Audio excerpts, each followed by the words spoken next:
Bonsoir et bienvenue. Hightech démarre pour votre plus grand plaisir.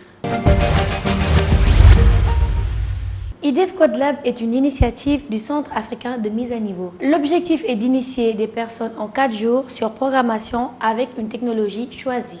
Tout ceci donc pour apprendre comment programmer, comment modéliser son idée et comment créer une idée à partir d'une programmation.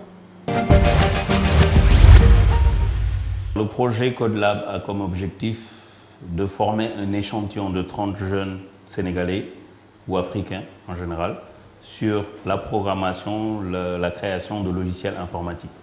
Alors l'objectif, c'est de sélectionner des profils de jeunes qui ont fait du réseau ou qui viennent fraîchement d'avoir leur bac, de les former au métier de création de logiciels. Mais d'abord, le premier objectif, c'est de leur apprendre à penser comme un programmeur, à adopter l'attitude du programmeur et ensuite à commencer à coder, à écrire du code. Ça, c'est au bout de 4 jours.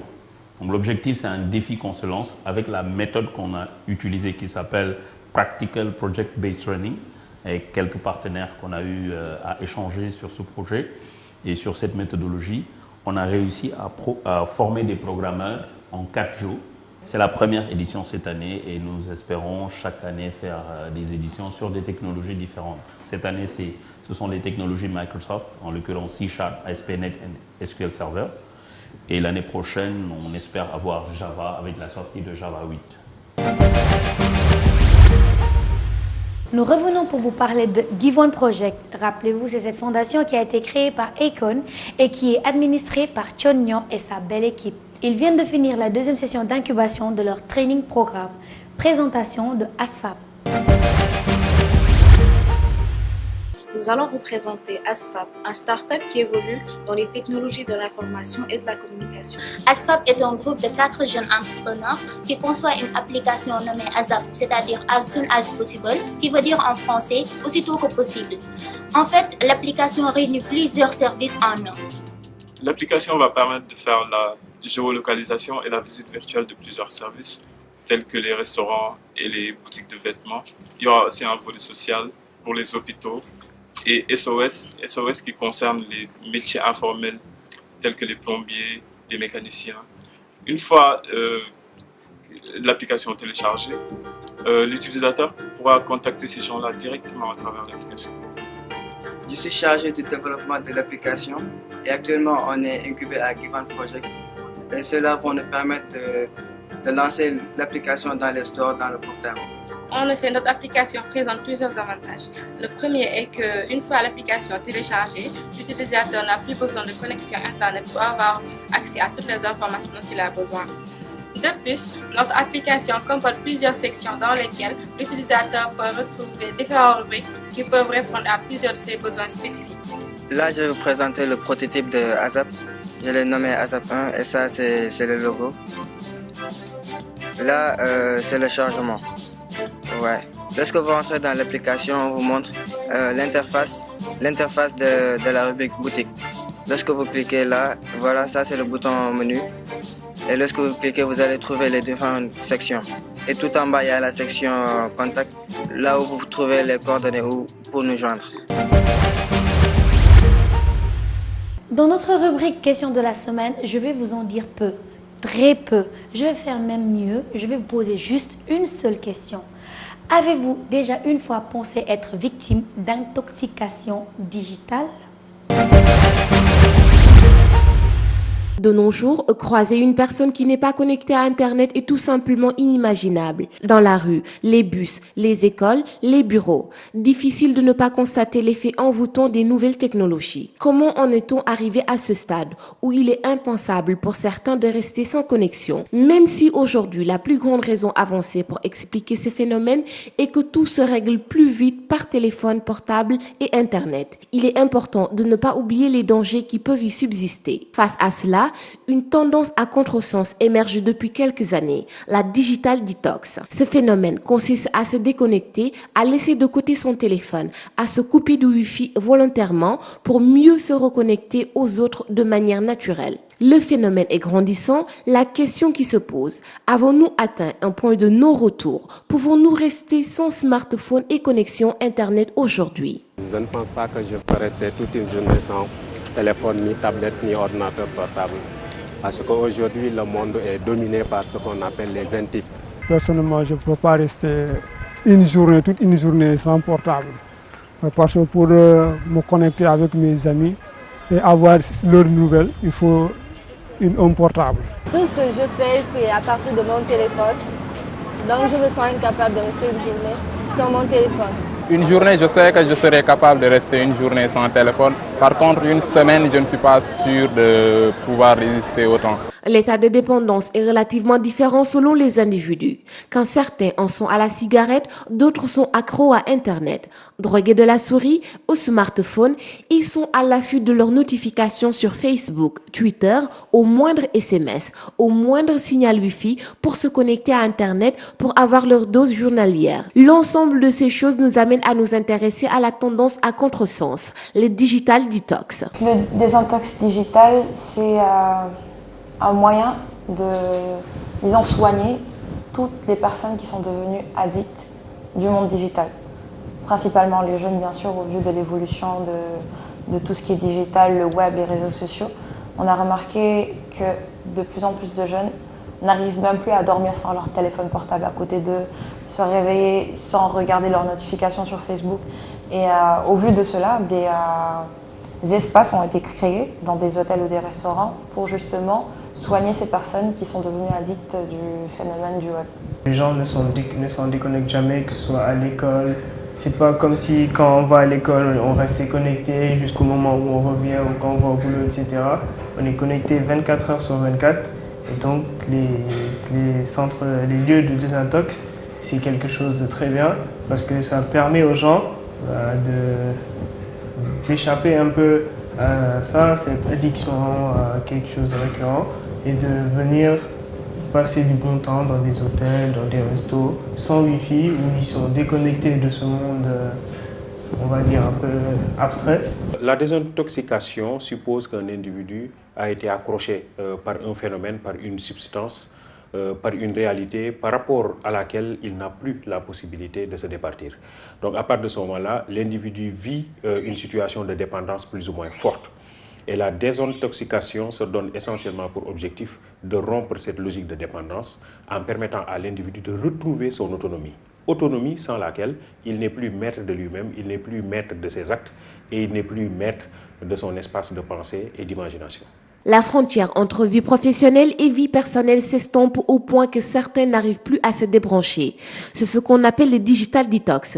En somme, le besoin physique et mental de tout débrancher. Mais alors, comment les gens sont arrivés au stade de ne plus pouvoir rester sans connexion? Internet a fait partie de notre culture et c'est cela qui est le plus important. C'est-à-dire que ce n'est plus un outil que l'on manipule, mais c'est quelque chose qui fait partie de notre culture. C'est-à-dire donc, l'Internet a envahi notre vécu, fait partie intégrante de ce que nous faisons au quotidien. Et en conséquence, à partir d'un certain moment, on a l'impression qu'on n'a plus la possibilité d'échapper à Internet. Donc, ce qui fait que l'outil ne dépend plus de nous, mais c'est nous, au contraire, qui dépendons de l'outil. Naturellement, avec l'évolution du web, c'est-à-dire qu'avec les nouvelles technologies, on a vu que les échanges, pour toutes les communications étaient devenues plus faciles.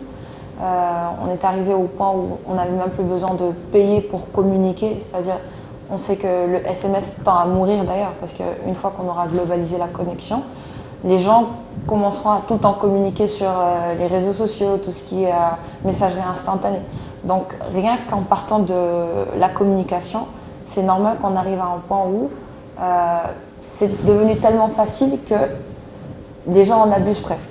Tous les appareils que nous possédons maintenant, par exemple, ont du Wi-Fi. Donc, tout marche avec la connexion. Dès qu'on a le Wi-Fi ou la 3G, la 4G, avec notre téléphone, on peut tout faire. Par exemple, vous arrivez au bureau, tous les processus avec les gens, ils sont faits à l'aide du digital, ça facilite, etc.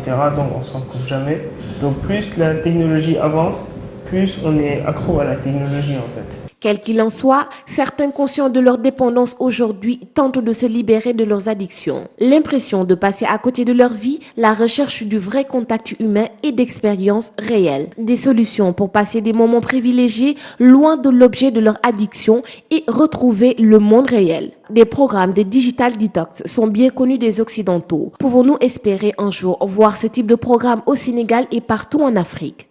L'explosion du web n'est pas pareil qu'en Europe ou en Amérique. C'est-à-dire qu'on n'a pas encore atteint le niveau souhaité en termes de développement côté communication digitale. Donc je me dis, on n'est pas prêt de voir encore des espaces de désintox digital ici. On a des choses qui se font ici, mais il y a mieux qui se fait et on n'est pas encore complètement en diapason avec certains endroits du monde. Le niveau de connectivité en Afrique est relativement faible comparé à celui des pays développés. Donc, ce qui fait que le traumatisme lié au digital, lié au net que l'on peut rencontrer dans ces pays-là n'atteint pas les mêmes proportions encore chez nous. Même si on peut considérer évidemment qu'avec l'avancée et avec ce phénomène de mimétisme, d'imitation, même si on peut supposer que dans les années à venir, nous risquons d'en arriver ou même de dépasser l'échelle de dépendance par rapport au net qui existe en Occident. Les jeunes sont de plus en plus connectés ici, c'est en train d'évoluer, mais ils restent encore modérés. C'est la spécificité sociale et culturelle de l'Afrique. C'est-à-dire qu'en réalité, en Afrique, l'individu appartient à une communauté, l'individu appartient à une famille, l'individu appartient à un espace social, qui fait que quelque part, même s'il va vers le net, il y a toujours cette présence de la communauté qui le fait revenir. Donc il est absolument difficile en Afrique, pour le moment encore, d'échapper complètement à la famille, d'échapper complètement à la communauté et de vivre dans une sorte de solitude absolue avec les outils. Bon nombre d'entre nous ne pensent plus pouvoir vivre sans les nouvelles technologies. Nous sommes dans une ère où nous passons de plus en plus de temps devant les écrans d'ordinateurs, de smartphones, de tablettes, tous connectés à Internet, à un monde réel. Que ce soit dans un contexte professionnel ou personnel, nous sommes de moins en moins connectés au monde réel. Pas étonnant que cette tendance se retrouve de plus en plus au centre des positionnements de communication des marques. Elle leur permet de faire passer des messages lourds de sens autour de leurs produits. Des communications qui invitent ainsi les personnes à se déconnecter, à décompresser, pour mieux se retrouver ensemble, entre amis, en famille, en couple, pour partager des petits moments de bonheur. Si vous êtes connecté en regardant ce programme en ce moment, alors un peu de détox digital vous fera le plus grand bien. Mettez-vous en mode veille. L'action Bref démarre avec une très belle innovation, le lancement de SendTaxi, qui est une application qui permet de réserver des taxis. Non, vous ne rêvez pas, on est bien dans Dakar. Depuis le 14 juillet 2014, SendTaxi, l'application de réservation de taxi au Sénégal, est disponible sur Play Store. Développée sous Android, cette application permet de commander un taxi à partir de son téléphone. L'interface permet au client de voir le taxi le plus proche sur une carte interactive qui affiche son déplacement en temps réel, tandis que le chauffeur de taxi peut se déclarer libre, occupé ou en convoiturage. La régulation de la presse en ligne est le sujet qui anime les discussions entre les acteurs des nouveaux médias. Selon les propos du directeur de la communication au ministère de la Communication, Alioune Dramé, il affirma, comme l'autorité de régulation des postes et télécommunications est en train de le faire avec les télécommunications, nous allons de notre côté vers un organe de régulation de cette presse en ligne. À en croire M. Dramé, ces rencontres ne sont que les prémices d'une collaboration fructueuse avec les responsables afin de mieux contrôler ce secteur en perpétuelle expansion. La réglementation et la régularisation vont alors permettre de situer les responsabilités et par la même occasion de screener les intervenants. En réalité, les interventions sur Internet constituent la polémique majeure de la presse en ligne car elles occasionnent souvent des attaques et des insultes. Par ailleurs, il suggère une formation des futurs journalistes sur les textes qui régissent cette presse numérique en leur inculquant des notions telles que le respect de l'éthique et la déontologie. Alioune Dramé a aussi insisté sur le fait que chaque jour, les acteurs mettent en ligne des sites non répertoriés, fragilisant de plus en plus la gouvernance. Par conséquent, nous avons statué sur le fonctionnement d'un site de presse en ligne, déclare-t-il. Le 13 juillet 2014, Balagarba Jampa, ministre de l'Information et de la Communication de la Gambie, a procédé au lancement du premier point échange Internet du pays à Serekunda, réalisé avec le soutien d'African Internet Exchange Service en collaboration avec les opérateurs de télécommunications et les fournisseurs de services Internet. Les Serekunda Internet Exchange Point devraient permettre une meilleure gestion du trafic Internet local et réduire ainsi la dépendance vis-à-vis de la bande passante internationale. La Gambie est le 4e pays africain soutenu par la Commission de l'Union africaine pour la mise en place d'un point d'échange Internet. Certains comme moi ont la chance de faire tenir dans leurs oreilles tout type d'écouteurs. D'autres, malheureusement, n'ont pas cette chance. Alors pour pallier à ce problème, Normal, un fabricant d'écouteurs en 3D, a eu une amazing idée. Prendre en photo son oreille à travers une application, ensuite imprimer cela pour avoir des écouteurs en 3D et sur mesure. Découverte. Si certains ont la chance de pouvoir faire tenir tout type d'écouteurs dans les oreilles et pouvoir marcher et courir avec sans les faire tomber, ce n'est malheureusement pas le cas pour tout le monde et cela peut vite devenir pénible de devoir réajuster ses écouteurs toutes les 2 minutes. Normal, fabricant d'écouteurs en 3D, a eu une idée ingénieuse pour venir en aide à toutes ces personnes. Proposer à ses futurs clients de prendre leurs oreilles en photo grâce à une application pour ensuite les faire imprimer en 3D et sur mesure. Pour le lancement de ce dispositif, la marque a réalisé un film très décalé, mettant en scène un homme présentant le concept et le processus de fabrication. On vous laisse savourer en images.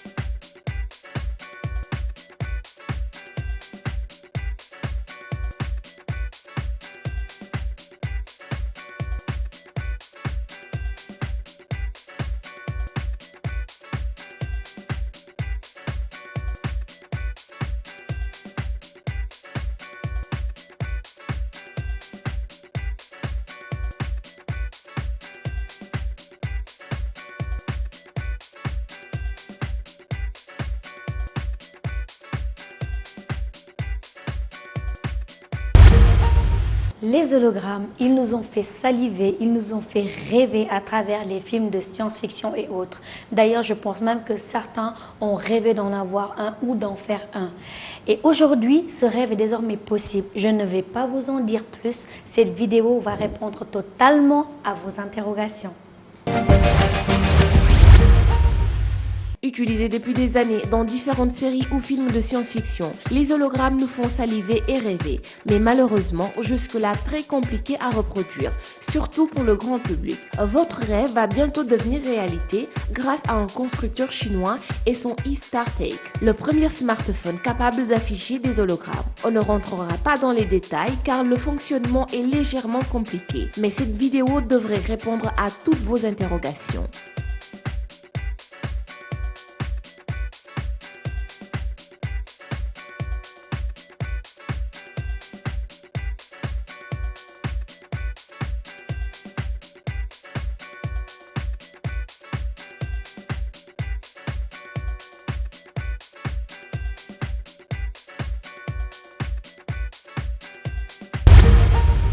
Je commence à vous habituer avec mes petites vidéos clin d'œil. C'est la fin de l'émission. Alors, je vais vous laisser avec un petit cadeau en plus. Nous allons découvrir comment l'âge d'or perçoit nos gadgets électroniques. Vous savez, nos papis et nos mamies gâteaux sont comme ça et on les aime bien pour ça. Alors, à dans 15 jours, guys. Qu'est-ce que c'est ça?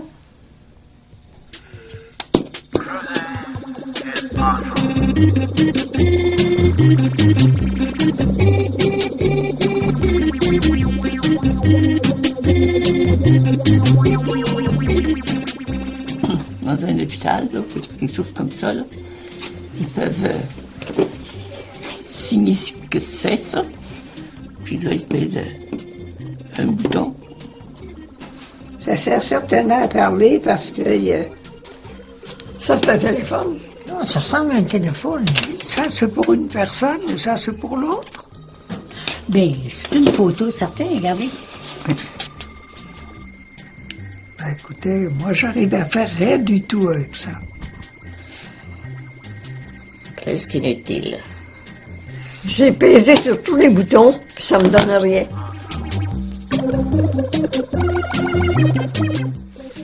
C'est un jouet d'enfant. Une espèce de petit téléphone portatif. Avec la pomme, là, c'est un truc d'électronique. C'est vrai que c'est beau, ça te prend bien dans le nez. Ouais. C'est fancy. Ça, c'est une souris. C'est comme une souris. Ça est sorti il y a peut-être 10 minutes, on ne sait pas.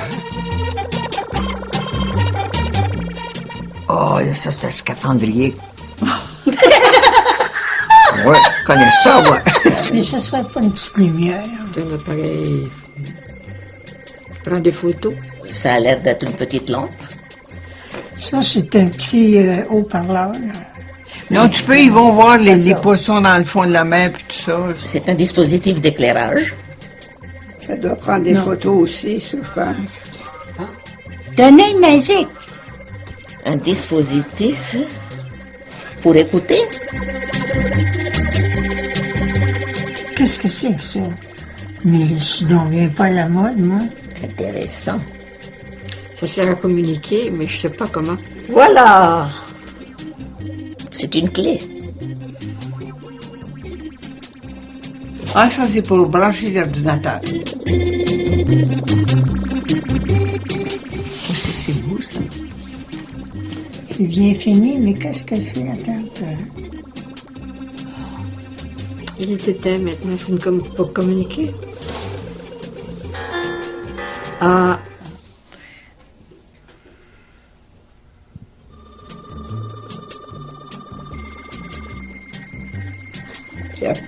Il n'y a rien pour...